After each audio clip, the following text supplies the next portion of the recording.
हिंगोलीमध्ये मुसळधार पावसामुळे पूरस्थिती निर्माण झालेली आहे। उपजिल्हाधिकाऱ्यांच्या आपत्ती व्यवस्थापनाला या संदर्भातलं पत्र देखील पाठवण्यात आलेलं आहे। पुरामध्ये अडकलेल्या लोकांच्या रेस्क्यूसाठी एसडीआरएफची गरज असल्याचं या पत्राद्वारे मागणी करण्यात आलेली आहे।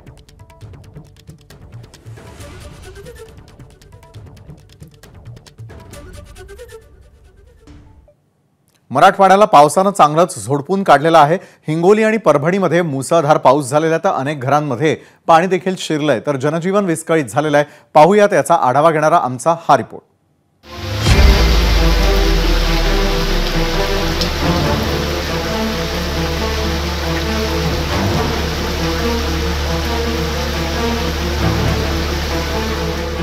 हवामान विभागाने वर्तवलेल्या अंदाजानुसार हिंगोली जिल्ह्यामध्ये मध्यरात्रीपासून मुसळधार स्वरूपाचा पाऊस पडतोय।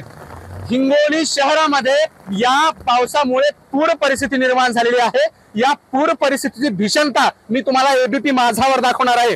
आपण या ठिकाणी बघू शकता, मी हिंगोली शहरातील रेल्वे ब्रिज परिसरामध्ये आहे आणि स्कूल व्हॅन कशा पद्धतीने पाण्यामध्ये बुडलेल्या आहेत बघू शकता। जवळपास अर्ध्याहून अधिक स्कूल व्हॅन या पूर परिस्थितीमध्ये या पाण्यामध्ये भिजलेल्या आहेत। आपण बघू शकता, हा या ठिकाणचा प्रमुख रस्ता आहे आणि या रस्त्यात जे ते मोठ्या प्रमाणामध्ये पाणीच पाणी पाहायला मिळतंय। अनेकांच्या घरामध्ये हे पाणी शिरले, त्यामुळे मोठ्या प्रमाणात नुकसान झालेलं आहे।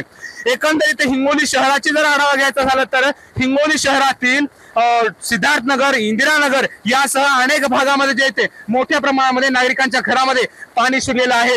यामुळे रात्रीपासून सुरू असलेल्या पावसामुळे नागरिकांची जे ते दानादान झाल्याचं पाहायला मिळतंय। हिंगोली शहरातील सिद्धार्थनगर भागामध्ये आहे।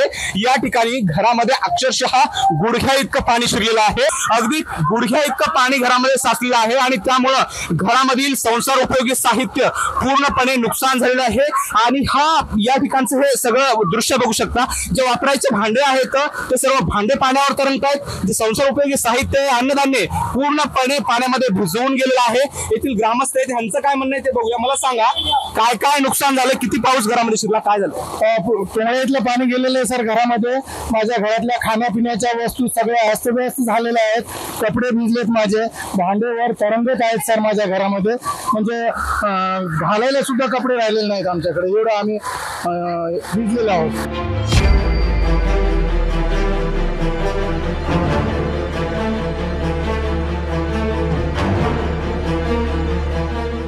हवामान खात्यानं वर्तविलेल्या अंदाजानुसार परभणी, नांदेड, हिंगोली जिल्ह्यासह इतर जिल्ह्यांमध्ये आज पहाटेपासून मुसळधार पाऊस कोसळतोय। आपण जर बघितलं तर पहिलाच यंदाच्या मोसमातील हा पहिलाच पाऊस आहे की या पावसामुळे नदी नाले जे आहेत ते ओसंडून वाहत आहेत। आपण बघितलं तर परभणी शहरातील वेगवेगळ्या भागांमध्ये हे पाणी जे आहे ते पाणी मोठ्या प्रमाणावर रस्त्यावर साचायला लागलेलं आहे। मग ते गांधी पार्क असेल, त्याचबरोबर गुजरी बाजार असेल, शिवाजी चौक असेल, इथं बेलेश्वर नगर असेल किंवा इतर भाग असतील, या सर्वच ठिकाणी रस्त्यांवर गुडघ्यापेक्षा जास्त पाणी साचायला सुरुवात झालेली आहे। मी सध्या परभणी वसमत या राष्ट्रीय महामार्गावर आहे आणि राष्ट्रीय महामार्गाची परिस्थिती अशी झालेली आहे की इथं नदीचं स्वरूप या राष्ट्रीय महामार्गाला आलेलं आहे। आपण जर बघितलं तर मी सध्या किसान मॉलच्या समोर उभा आहे आणि इथं अक्षरशः नदीचं स्वरूप या पूर्ण रस्त्याला प्राप्त झालेलं आहे। कारण पाणी जे आहे ते जवळपास मांडी एवढं पाणी या रस्त्यावर साचलेलं आहे आणि जर बघितलं तर यामुळे वाहतुकीचा वेग सुद्धा या रस्त्यावरचा मंदावलेला आहे। अनेक गाड्या ज्या आहेत त्या बंद पडत आहेत आणि यामुळेच या रस्त्यावरची वाहतूक जी आहे ती वाहतूक थांबली जात आहे, वेग मंदावत आहे।